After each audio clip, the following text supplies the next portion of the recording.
Bonjour à tous. Aujourd'hui, on va mettre en pot ce liquide ambar.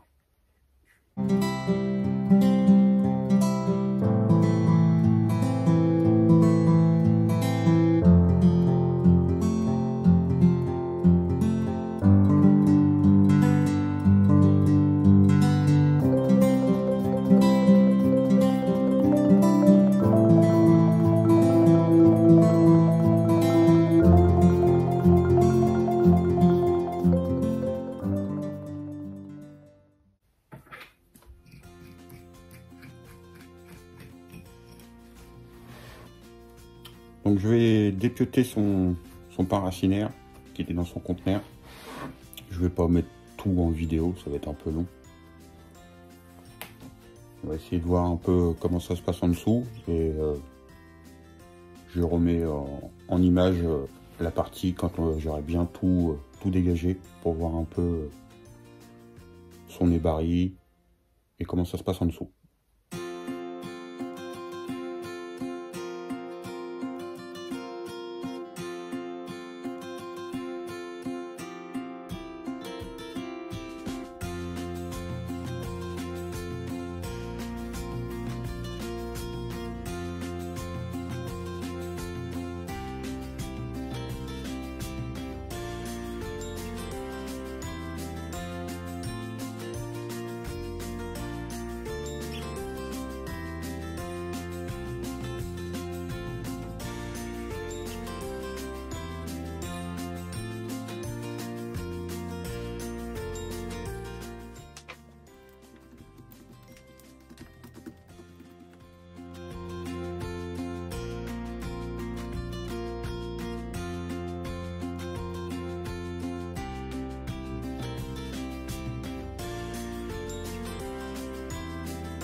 Donc voilà, j'ai fini d'enlever toute la motte quand il était dans son conteneur de culture.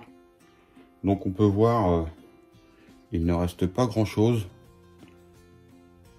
Je conserve volontairement un peu plus de racines sur la partie du dessous pour pas trop non plus lui enlever.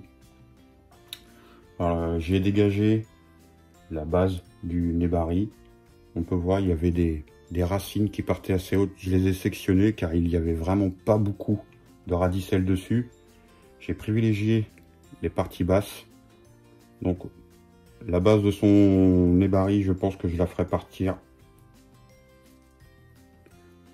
sur cette zone là. Je vais garder cette racine, cette grosse racine là comme base et voir à faire développer tout le tour. On peut voir qu'il y a une face qu'il n'a pas beaucoup de grosses racines. Elles étaient chevauchées les unes sur les autres. Donc il y avait deux racines aériennes qui faisaient des crochets qui partaient. Donc j'ai préféré les sectionner pour repartir sur des racines un peu plus basses. On va les laisser se développer. Celle-ci, je pourrais l'enlever. Elle est un peu petite. Elle est haute et elle est fine. Mais on peut voir, il y a des radicelles sur à la base qui sont partis. Donc là, faut savoir que je lui ai fait vraiment un gros travail sur sa base. Ça va être le seul travail qui va être fait sur l'année prochaine et voire l'année d'après. Peut-être pendant 2 ans, je ne vais plus y toucher. Car là, en termes de choc, il a subi un gros travail sur son pan racinaire. Donc là, c'est simplement pour repartir sur une bonne base, reconstruire sa base. Je pourrais encore en enlever en dessous. On peut voir, j'ai été obligé de sectionner, de couper le pan racinaire, car c'était tellement compact. Donc sur cette année, ça va être le seul travail. On va mettre de la pâte pour cicatriser tout ça. Après, quand il sera dans son pot, il y a quelques racines à placer. Je vais essayer de les placer en même temps, car on voit elles tournent un petit peu, donc je vais essayer de les forcer à aller dans une autre direction pour essayer d'avoir des racines pas en étoile, mais un semblant qu'elles partent un peu dans plusieurs directions. Car comme on peut voir derrière, il est assez faible en racines. C'est beaucoup de petites radicelles, mais oui, j'ai pas de grosses racines comme sur sa face.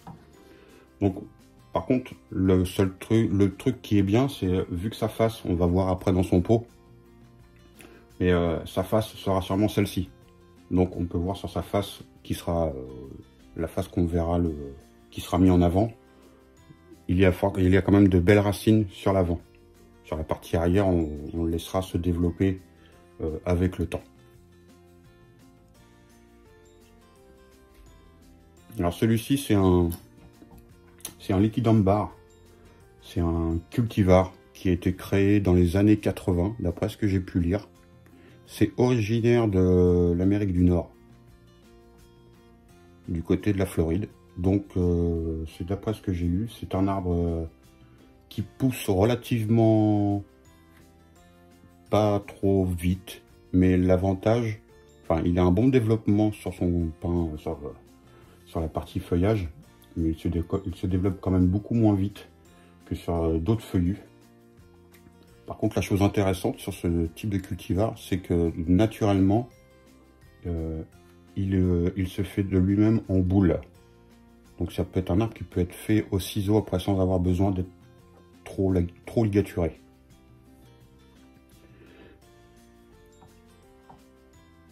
Donc je vais vous montrer le pot dans lequel je vais le mettre.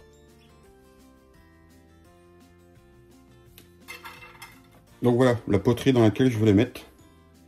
Alors c'est pas tout à fait une poterie qui est destinée, c'est pas une poterie à bonsaï. C'est un pot que j'ai détourné. Enfin, c'est une soucoupe, vous savez, c'est ce qu'on met sous les gros pots. À l'origine, c'est la soucoupe d'un pot beaucoup plus volumineux. Mais vu qu'il est pas très profond, on peut voir, il fait 7 cm de profondeur à l'extérieur. Et on a 6 en intérieur. Donc, c'est relativement un gros volume en diamètre. On est à 35 cm de diamètre. Donc je lui avais fait des trous avec des grilles de drainage. Et je lui avais fait des pieds sommaires. Simplement pour pas que l'eau reste à stagner en dessous. Donc je vais le placer dans ce pot là et je pense qu'il va y rester un bon bout de temps. Donc je commence à le mettre en pot et on voit ce que ça donne à la fin.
Donc voilà, il est fixé à son pot. On peut voir, je peux lever le pot en tenant l'arbre. C'est une chose importante, que l'arbre soit bien fixé à sa poterie. Je vais le rempoter essentiellement avec que de la pumice. Je vais peut-être lui mettre de la mousse en fin de vidéo. Peut-être, à voir. Donc j'ai bien dégagé tout le pin racinaire, les grosses racines que je veux garder apparentes, qui seront légèrement en surface. On peut voir, il est encore un peu haut dans son pot. Avec la vue là, vous pouvez peut-être pas voir, mais on le verra peut-être, je ferai une autre vue après. J'ai nettoyé tout le pin racinaire à la petite brosse métallique. C'est du poil assez doux, c'est pas... et à l'eau. Pour que les racines en surface prennent bien la même couleur que l'écorce. Donc je continue de mettre du substrat et on voit le résultat à la fin.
Donc voilà, j'ai fini de placer le substrat.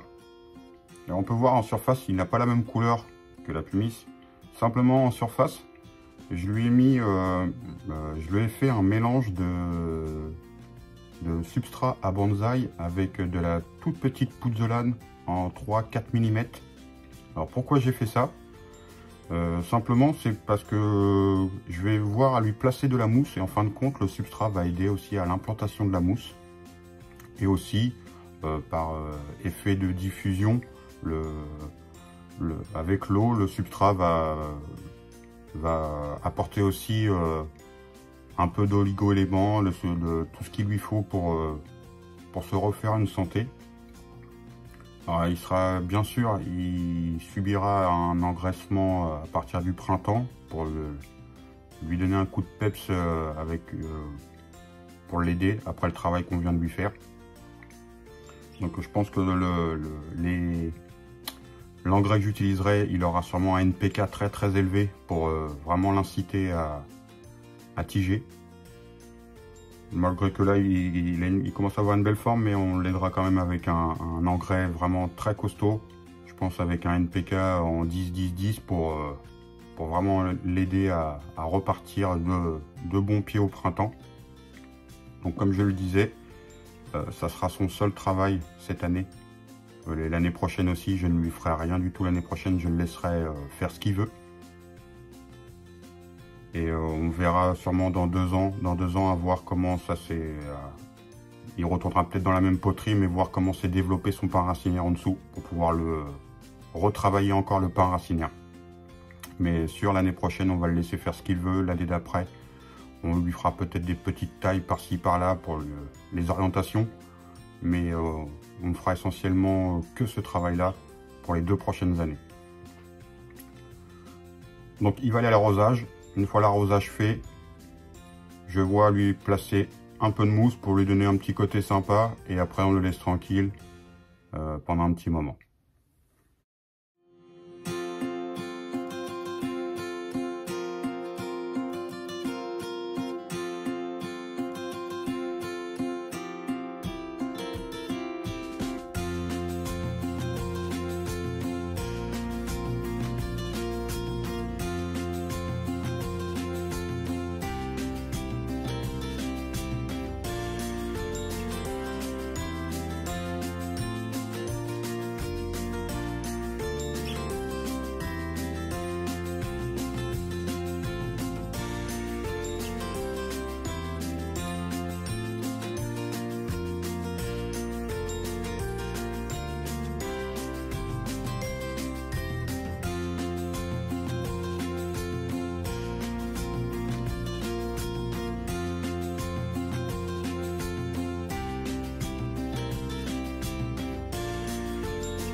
Sa mise en pot est terminée pour aujourd'hui.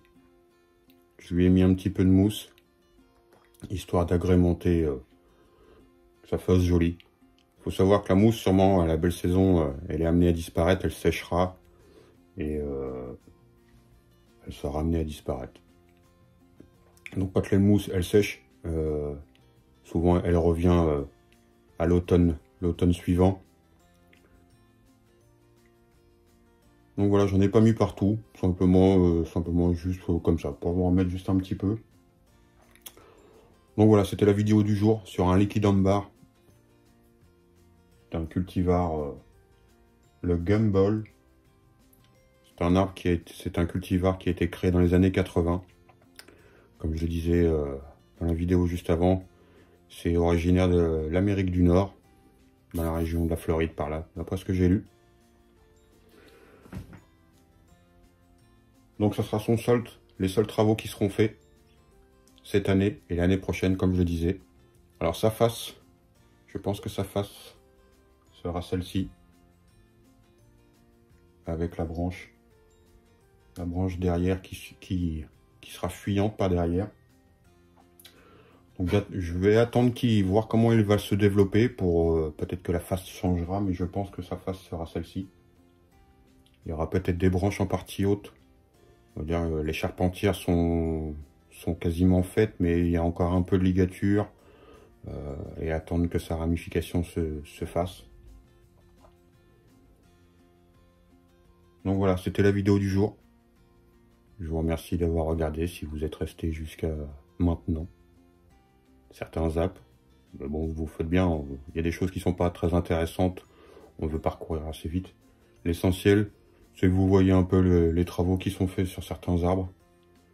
Alors, la chose à retenir, c'est que les liquides ambar ont une croissance assez lente. Alors assez lente, je ne sais pas encore ce qu'ils veulent dire par assez lente, si c'est au niveau de la ramification, parce que quand il était dans son conteneur de culture, cet été, il a poussé, il poussait, donc je ne sais pas, sûrement quand ils sont adultes, en pleine terre, sûrement quand c'est des grands arbres. Les feuilles sont super jolies au printemps, on peut en voir qu'il en reste encore quelques-unes. Elles deviennent bordeaux pourpre. Elles ont l'air assez faciles à nanifier. On verra à lui faire d'ici 2 ans des petites tailles pour réduire les feuilles. Voilà, on va le laisser tiger, on va le laisser tranquille. Il va passer tout l'hiver avec les autres dans une pièce non chauffée. Il va pas retourner dehors, malgré qu'il fasse encore un peu bon, mais la plupart de mes arbres sont rentrés, déjà certains. Il y en a encore quelques-uns dehors. Cette face-là aussi est pas trop mal. Bon, on verra ça plus tard. Voilà, si la vidéo vous a plu, si vous avez des questions, n'hésitez pas. C'est des arbres qui ont l'air assez sympas à faire. Donc c'est un arbre que je ne connais pas du tout. Je l'ai découvert dans un coin des bonnes affaires, dans une jardinerie. Donc, et quand je l'ai vu, ça faisait une boule. Simplement avec la ramification qu'il a, ça faisait une boule. Donc il était vraiment, vraiment sympa en visuel. Donc on verra ce que ça donne à la saison prochaine. Voilà. Pour les nouveaux arrivants, merci de vous être abonnés, c'est sympa. On est bientôt aux 1000. Il doit rester encore 30 ou 40 abonnés et j'ai atteint les 1000 abonnés. Donc, merci, énorme merci de suivre la chaîne, c'est sympa. Je vais lui mettre de la pâte à cicatriser, je l'ai dit tout à l'heure, je n'ai pas eu le temps de la mettre sur le cours de la vidéo, mais je vais lui mettre sur les coupes que j'ai fait, des grosses coupes là, je vais lui mettre de la pâte pour qu'il cicatrise tout ça. Concernant la cicatrisation, j'avais fait une sélection de branches normalement ici. Ici, il manquait une branche ici. Je l'avais coupée, mais j'ai vu que ça cicatrise super vite. J'ai remarqué ça, la cicatrisation se fait assez rapidement. Autre point, j'ai remarqué, je lui avais fait une petite taille de branche qui n'était pas jolie à ce moment-là. Ça a l'air d'avoir un retrait de sève un peu comme les érables. Vous voyez, quand on taille les érables, il faut ne pas couper au bord des feuilles laisser au moins 1 cm, voire 2 cm avant la feuille quand on les taille, parce qu'il y a un retrait de sève assez important, sinon on risque de perdre une partie de la branche là où on a fait la coupe. J'ai remarqué, là, vu qu'il a perdu toutes ses feuilles, la branche où que j'avais coupé, je sais plus où elle est, oui voilà, elle est là-haut. Ils ont l'air d'avoir, je sais pas si je peux vous la montrer, celle-ci. On peut voir celle-ci, elle a changé de couleur, donc ça a l'air d'avoir un retrait de sève comme les érables, assez important. Donc, je pense, au moment des tailles, il faut sûrement faire attention, ne pas couper trop court, pour pas justement perdre une branche complète parce qu'on a coupé un peu trop court et qui sacrifie la branche. Donc je vais me renseigner aussi un petit peu sur ça. Bon, sa première mise en forme, ça ressemble un petit peu à quelque chose, mais peut-être que cette branche-là sera amenée à partir un peu dans ce sens-là ou à raccourcir, parce qu'on voit j'en ai deux grosses ici, peut-être en sacrifier une, peut-être en ligaturer une, peut-être conserver cette partie-là comme elle est, et développer simplement cette zone-là, et sacrifier peut-être toute cette partie-là. Je verrai. Pour l'instant, on va le laisser tranquille. On va laisser se refaire une santé, car elle a subi un gros travail. Là, c'est vraiment un gros travail.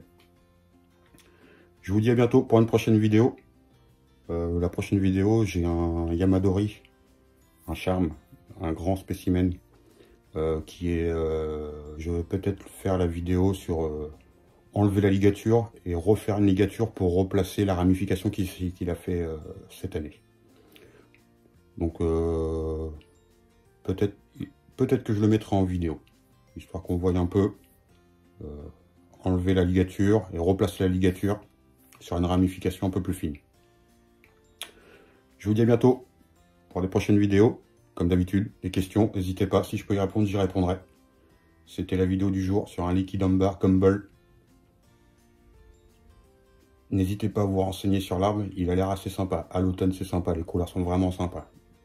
Un peu comme les érables, les palmatums, il prend des belles couleurs. Je vous dis à bientôt pour une prochaine vidéo. Salut les gars.